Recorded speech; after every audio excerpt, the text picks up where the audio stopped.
sorry. I didn't know how this machine worked. Hey, if you haven't watched Guardians of the Galaxy Volume 2, then I highly recommend that you do not watch this video until you do. Even if you don't mind getting spoiled, this theory will make very little sense unless you have the context of the movie to fall back on. You have been warned.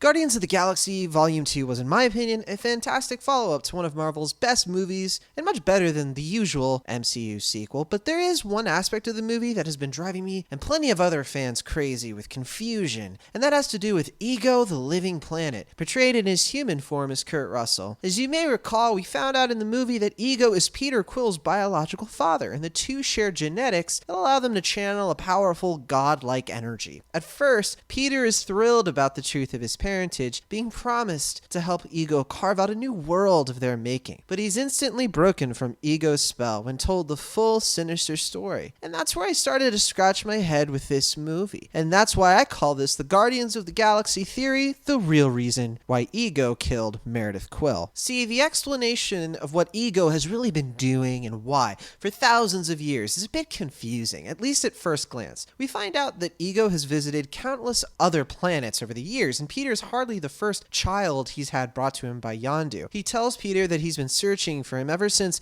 Yondu decided to keep him as one of his own and raise him as a Ravager. But that raises a big question. If Peter is so important to Ego, then why did he trust Yondu, of all people, to go get him? And when Yondu betrayed Ego, why didn't he bother to hunt down the Ravagers for 34 years? This theory gets to the bottom of this, and one other big question. Why would Ego want to kill Peter Quill's mother? This was really bothering me after I watched the movie. When he tells Peter that he put the tumor in Meredith Quill, Peter rightfully turns on his father, and their entire dynamic shifts completely. But after seeing the movie, I could not understand why Ego would want to kill Meredith in the first place. If Meredith is the one person who's given birth to a child that has the right genetics for Ego to charge his planet, then why kill her off? In the movie, he claims that he loves her too much and wanted to keep himself from staying on Earth forever, which is alarming for multiple reasons. But if that's really the case, then why not take Meredith back with him to his planet, especially if that means he can keep having battery children with her? I also can't buy the idea that Ego entrusts Yondu with retrieving Peter because he can't stand going back to Earth. Come on. Why then does he send Yondu to the countless other lovers he's mated with over the centuries? Something is clearly missing in Ego's exposition. It's hard to believe that he fell in love with all of these other planets and he just has to have Yondu go get these kids. No, I believe that Ego never really loved Meredith Quill at all, but instead he was using the story of their loving relationship to persuade Peter into trusting him. In other words, Ego is an unreliable narrator in Guardians of the Galaxy Volume 2, and when Ego slips up and tells Peter he killed Meredith, it's a tragic flaw of his character to not realize or predict that Peter would find this despicable. And the reason for Ego not really loving Meredith, or Peter for that matter, is actually explained underneath the surface of the script. His entire master plan is to turn the entire universe into himself. He has a big enough ego to believe that everything and everyone should be like him. He terraforms the universe, or tries to. He can carelessly kill anyone who isn't him because they're not better than him. And he doesn't even turn on Peter until he decides that his own son isn't worthy of being like him. In the comics, that is in line with who Ego is as a villain and character. He just wants to find others like him. And if people or planets aren't like him, that means he's better than them. In other words, Ego is incapable of love. He doesn't understand what it really is. And he slips up with telling Peter he killed Meredith because he doesn't feel remorse for it himself. And he fails to consider Peter's reaction. So then why didn't Ego manage to find Peter Quill for so long? Seems like a big plot hole, right? Considering how easy it was for him to find the Guardians of the Galaxy. Well, it seems to me that Ego didn't go looking for Peter until he found out that someone named Star-Lord had managed to hold an Infinity Stone and defeat Ronan, which he does say in the movie. Before that happened, Ego must not have cared all that much about Yondu betraying him, believing Peter to just be another failed experiment, or he figured Yondu had failed him and hadn't been able to get Peter in the first place. Either way, he didn't know that Peter was special until the events of the first movie, which is why he finds Peter so quickly in the sequel, which takes place not very long after the first movie. But of course he would say to Peter, "I've been searching for you for so long. In the same way that he makes himself look like a human, does the David Hasselhoff thing, he's trying to fool Peter into thinking that he loves him. This is also why Ego didn't care about killing Meredith, by the way.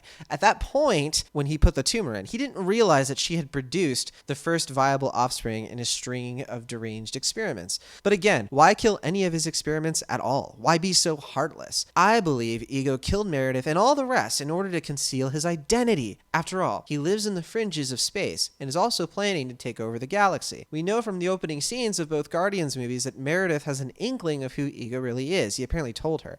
And she even knows about his death plant. This ties into why Ego sends Ravagers to kidnap kids from other planets. It's to avoid the Nova Corps from finding out that a Celestial is trying to make a huge power move. And the Ravagers, as criminals, are easy scapegoats. Ego cuts off all of his loose ends wherever he goes, explaining the pile of bones Gamora discovers in his caves, and how it's implied that he wiped out Mantis's people as well. We can also surmise that his planet is like a Venus flytrap, ensuring anyone who stumbles across his planet gets Venus flytrapped. And he's doing all this in order to prevent Nova or similarly powerful forces from discovering his evil plans and trying to stop them. There are some other threads to this I'm still considering, like why he needs Mantis to help him sleep, and how he uses her to control people, for example, as well as the full extent of his powers and how they're limited as a supposed Celestial, which is why I now turn the theorizing over to you, especially if you watch the movie more than once. What do you think I missed in this summation, this theory of Ego's role and motivations in Guardians of the Galaxy Volume 2? I'd love to hear what you have to think in the comments.